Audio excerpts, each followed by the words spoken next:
drivers. Now, they love their motor racing, and they're enjoying the battle at the moment, and the chance to see Zanardi crowned as champion here in Canada. But for the moment, the battle is between Bobby Rahal in the Miller Lite car, being chased by Jimmy Vasser in third. Guterman and Andretti go through, then Herta and De Ferran. There's Greg Moore. Behind Moore is Scott Pruitt, then Mark Blundell running in 10th place. Ribeiro is 11th, Fittipaldi 12th. Franchitti has dropped back a little bit. He's now down in 13th, so he had a bad restart last time around. Raul Moselle is 14th, Adrian Fernandez is 15th, then Parker Johnston 16th, Alonso Jr. in 17th, and Max Papis in 18th position.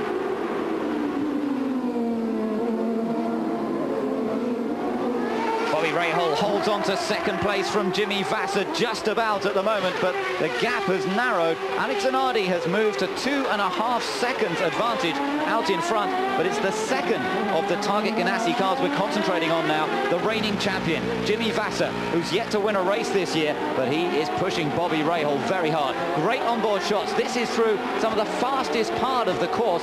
They've gone through turn 1, coming through turn 2, very bumpy as well, and then onto the brakes when they come down to the hairpin. This is the slowest corner. Very demanding, though, to get the power on smoothly without sliding the car too much, and then taking the concrete wall into the chicane. Now this is another slow corner, taking it at about 46 miles an hour, again in second gear before changing up and getting up to over 150 miles an hour as they go through the tunnel. Rahal just able to eke out a little advantage again over Jimmy Vasser.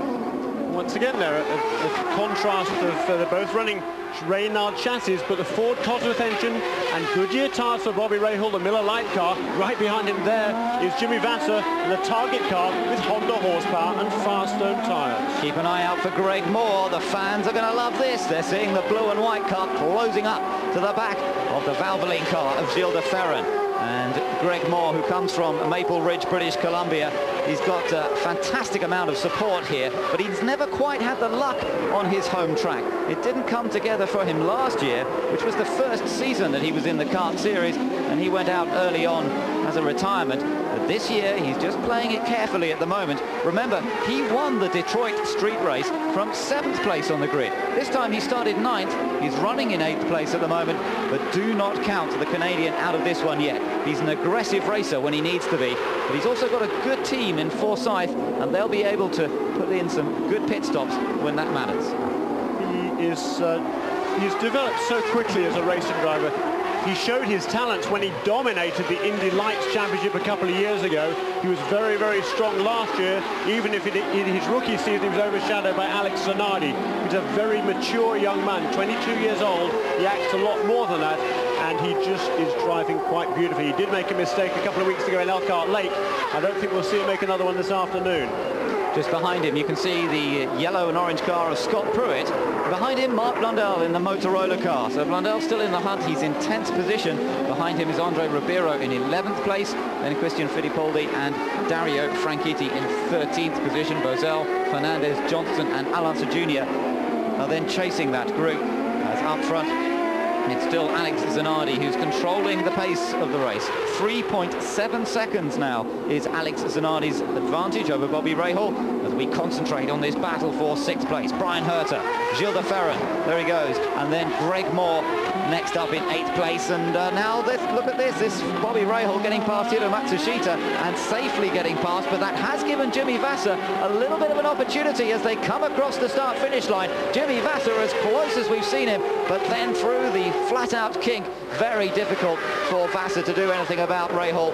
You're looking at the moment at the gap between, and down the escape road is Zanardi. Zanardi's gone down the escape road, and the leader of the race is in trouble. It means that Rahal has now taken over the lead of this race, and Zanardi has to wait and wait and wait and wait until he can come back into the race. He stalled the engine. He stalled the engine. Here he was, right in the clutch, waiting for the rest of the field to go through to get an opportunity to get back in the race, and he's killed the engine. Unbelievable. Let's take a look at the replay, and on board he's coming down into the hairpin, gets it on the brakes. It's very money, locks up that right front, decides not to even try to make the corner, goes straight down the escape road. But Jeremy, it's quite a long way around, isn't it? It certainly is a long way around. There's a lot of people have been down there this weekend. They're just trying to bump start the car. I think they've maybe got it going. There's Chip Ganassi, Maurice Nunn next to him, his race engineer.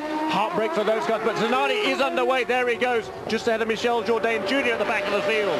This is the battle for the lead now. Bobby Rahal leads in Vancouver. He's got a lot of support up here in Canada, and the fans will enjoy this. But behind him, he's got the reigning champion, Jimmy Vasser, who is so hungry for victory this year. He's yet to score a win in the season that follows on that championship winning season last year. It's been a disappointing time for him, and he now will scent victory. He's been really going well all weekend. They've changed their approach, and he looks so fired up. He does, doesn't he? Harking back to the hit, we're going to have another replay, I think, of the Alex Zanardi. There is a head-on shot coming into turn 3, locking up that right front brake. He knows there's no chance of making the corner, so on around he goes. He knows the way through there, but he has to wait once he gets a little bit farther around before he can rejoin the race. He has to wait for a gap in the traffic, and that's when he stalled the engine. Elementary mistake by Alex Zanardi, most uncharacteristic. Yes, he had a big advantage. We mentioned a 3.8 or 3.7 second advantage leading up to that point, and Zanardi just being caught out by the bumps. But it really does demand intense concentration, this place, partly because of those bumps. You only need to get onto the brake slightly differently, or indeed have the car in a slightly different position. Then the bumps are slightly different, the car is affected, you lock up the right front as he did there, and you've just got to go straight on. And I'm sure he will not be the last car that we see to do that this afternoon, but it could be the most critical car, because he was race leader. He was looking for victory here in Vancouver to settle the championship. He really has made a hard afternoon's work for himself now. Rahal, though, is controlling this race, and Jimmy Vasser so far can't quite do anything about it. Third and fourth, Gugelmin and Andretti. The marbles there on the forefront of the screen here, you can see that there goes Greg Law and the Scott Pruitt. They're just scattering those marbles of rubber, just little bits of rubber that come off their tyres. Just as the race goes on, you just don't want to get offline. You get on that stuff and you're in serious trouble. Look at it here building up in the forefront of the screen once again. Yes, we've seen that on some of the other street tracks, haven't we? Particularly Detroit, where a lot of little bits of rubber collect by the side of the racing line. Causes big problems, particularly when the driver moves off the normal racing line. You get the rubber pickup on the tyre. The very hot tyre is very sticky, obviously, picks up the little cold marbles of rubber, and then the car starts to slide around even more. So it's a major problem for the drivers to have to deal with that, and they'll be trying to stay on line as much as possible. When they're lapping back markers, that could cause them a few difficulties. Gugelmin running well in third, Michael Andretti running consistently in fourth, and Michael's won enough races here in Vancouver to know that in the first stint leading up to that first pit stop, the main thing is to stay out of trouble and then try and have a very quick, smooth pit stop and gain track position in that way. Last year, Alex Zanardi went, I think it was 19 laps before he had the incident with PJ Jones. Doesn't even get that far this time, only 15 laps in the lead.